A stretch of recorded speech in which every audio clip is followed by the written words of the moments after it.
নমস্কাৰ।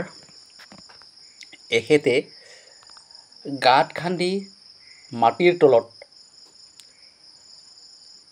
কেনেদৰে ৰাখিলে তামোল বৰ ভালে থাকে তাৰেই এখেতে কাম কৰি আছে। দনাবোৰ মজবুতভাৱে লৈ তাৰ তলত তামোল দি তাৰ ওপৰত মাটি দি পেলে ভৰিৰে টাইট কৰি দিয়া হৈছে। এয়া চাওক,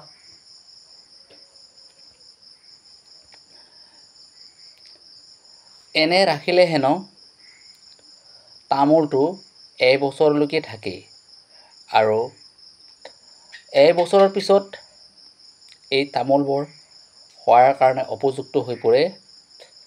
যেতিয়া ঘৰত তামোল নাথাকে তেতিয়া এই গাঁত খান্দি ৰখা তামোলটো ওলাই পেলাই আৰামত খাব পাৰি। চাওক, মাটিবৰ ওপৰত এই ভৰিৰে টাইট কৰি দি আছে যাতে পানী সোমাব নোৱাৰে, আৰু পানী কেনেবাকৈ যদি সোমায় তামোলবোৰ নষ্ট হৈ যায় বুলি এখেতে উল্লেখ কৰিছে।